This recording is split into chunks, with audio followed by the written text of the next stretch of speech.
নমস্কাৰ আপোনালোকে চাবলৈ আৰম্ভ কৰিছে নিউজ ডেস্ক ৰিপৰ্ট দ্ৰুত সংবাদৰ সৈতে ষ্টুডিঅ'ত মই নৱজিত ডেকা আজি বিশ্ব পৰিৱেশ দিৱস সমগ্ৰ বিশ্বৰ লগতে অসমতো পালন কৰা হয় বিশ্ব পৰিৱেশ দিৱস শ্ৰীমন্ত শংকৰদেৱ কলাক্ষেত্ৰত মুখ্যমন্ত্ৰী ডক্টৰ হিমন্ত বিশ্ব শৰ্মাই বিশ্ব পৰিৱেশ দিৱসৰ বিভিন্ন অনুষ্ঠানত অংশগ্ৰহণ কৰে মুখ্যমন্ত্ৰীগৰাকীয়ে বন বিভাগৰ দ্বাৰা আয়োজিত এই অনুষ্ঠানত অংশগ্ৰহণ কৰি বন বিভাগৰ 130খন নতুন গাড়ী আৰু এটা পোৰ্টেল আৰু বনকৰ্মীসকলক অস্ত্ৰ প্ৰদান কৰে এই বিশ্ব পৰিৱেশ দিৱসৰ লগত সংগতি ৰাখি প্ৰধানমন্ত্ৰী নৰেন্দ্ৰ মোদী ডাঙৰীয়াই ভাৰতৰ ৰাইজক অনুৰোধ কৰিছিলে যে প্ৰত্যেকে যাতে নিজ নিজ মাতৃৰ নামত একোডালকৈ গছ পুলি ৰোপণ কৰে আজি আমি এই আহ্বানক আৰু এখোজ আগুৱাই লৈ গৈ আমি এটা পোৰ্টেল মুকলি কৰিছো য'ত নেকি সকলোৱে নিজৰ মাতৃ দেৱীৰ নামত একোডালকৈ গছ পুলি ৰুই পোৰ্টেলত আপলোড কৰিব পাৰিব আৰু গছডাল যেনেকে ডাঙৰ হৈ যাব তেনেকে তাক আপলোড কৰি গৈ থাকিব পাৰিব আৰু আমাৰ ৰাজ্যখনত 2024 চনত আমি 70 লাখ গছ পুলি নিজৰ মাতৃৰ নামত ৰুবৰ বাবে ভাৰত চৰকাৰে আমাক অনুৰোধ কৰিছিলে আমি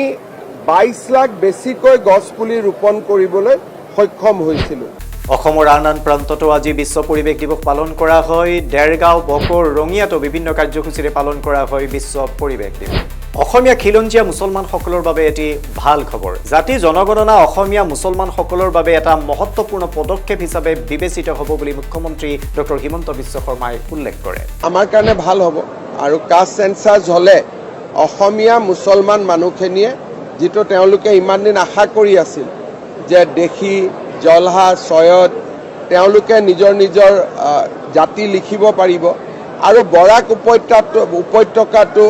মইমাল আদি জাতিয়ে ফিচাৰমেনসকলে নিজৰ বিভিন্ন দাবীৰ কথা কৈছিলে প্ৰথম দাবীটো আছিল যে সেন্সাস কৰিব লাগে এই কাষ্ট সেন্সাসৰ ফলত অসমীয়া মুছলমান মানুহখিনি আৰু বৰাকৰ খিলঞ্জীয়া মুছলমানখিনিয়ে নিজৰ জাতিটো লিখিব পাৰিব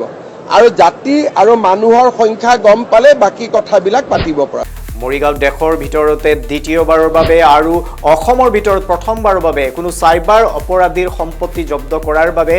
আৰক্ষীক নিৰ্দেশ দিয়ে ন্যায়ালয়ে আৰু শৰীফুল আহমেদ নামৰ এগৰাকীৰ সম্পত্তি জব্দ কৰে আৰক্ষীয়ে মৰিগাঁও আৰক্ষী বিভাগে যি এটা অত্যন্ত প্ৰশংসনীয় এটা আৰু অসমত এইটো প্ৰথম বুলি ক'লেও ভুল নহ'ব যি পদক্ষেপ ল'লে আৰু মাননীয় হাইকোৰ্টে মাননীয় লোৱাৰ কোৰ্টে আমাৰ এটা যি তেওঁলোকে আজি শুনানি লোৱাৰ পিছত যি হুকুম তেওঁলোকে জাৰি কৰিলে কেছ চলি থকা অৱস্থাত আমাক তেওঁৰ প্ৰপাৰ্টি প্ৰায় বেংকৰ 16টাতকৈ অধিক বেংক একাউণ্টৰ জৰিয়তে তেওঁলোকে তাৰ যেতিয়া তেওঁক সোধা হ'ল তেওঁক যেতিয়া জেৰা কৰা হ'ল তেওঁ তাৰ কোনো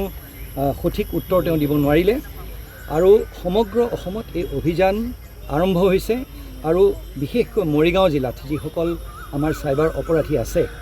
তেওঁলোকক আমি পোনপটীয়াকৈ ক'ব বিচাৰোঁ যে মৰিগাঁও আৰক্ষীয়ে তেওঁলোকক সোধাই নেৰে আৰু এইটো মাত্ৰ আৰম্ভণিহে ৰাজ্যৰ বিভিন্ন অঞ্চল বানৰ কবলত বৰপেটাৰ বাগবৰ আৰু দেৰগাঁৱৰ বিভিন্ন অঞ্চল বানৰ কবলত মন্ত্ৰী কেশৱ মহন্তই আজি বানপীড়িতৰ কাষত থিয় হৈ বান পৰিস্থিতিৰ বুজ লয়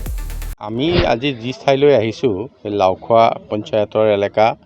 বা সিফালে বৰগুলি তাৰ আগতে আমাৰ উত্তৰ পশ্চিম পঞ্চায়ত আটাইখিনি জাগা ব্ৰহ্মপুত্ৰৰ নৈ পাৰৰ আৰু মাথাউৰিৰ বাহিৰত আছে মানে নৈৰ পাৰত আছে ইয়াত ক'তো মাথাউৰি ক্ষয়ক্ষতি হোৱা নাই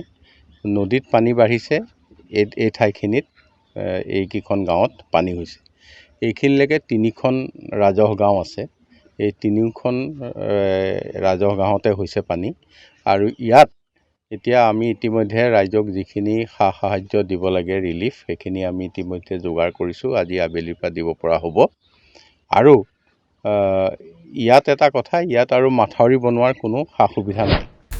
আমিনগাঁৱতো লাভলীনা বক্সিং একাডেমি মুকলি মুখ্যমন্ত্ৰী ডক্টৰ হিমন্ত বিশ্ব শৰ্মাই মুকলি কৰে এই বক্সিং একাডেমিখন এটা পৰিকল্পনা কৰিছোঁ যাতে 2000 প্ৰতিভাৱান উদীয়মান খেলুৱৈ হোষ্টেলত থাকি খেলাৰ বাবে মনোনিৱেশ কৰিব পাৰে বহুতে বেছি ভাল লাগিছে কাৰণ মোৰ এটা সপোন আছিল যে একাডেমি এখন ষ্টাৰ্ট কৰা অসমৰ ল'ৰা ছোৱালীৰ কাৰণে কিবা কৰা আৰু আজিৰ দিনটো বহুতেই বেছি মোৰ কাৰণে স্পেচিয়েল হয় কাৰণ আমাৰ মাননীয় মুখ্যমন্ত্ৰী ডাঙৰীয়াই আজি ইন'ভেশ্যন কৰিলে। প্ৰিয় দৰ্শক, দ্ৰুত সংবাদৰ পৰা মই নৱজিত ডেকাই বিদায় লৈছোঁ। আপোনালোকে চাই থাকিব নিউজ ডেস্ক ৰিপৰ্ট।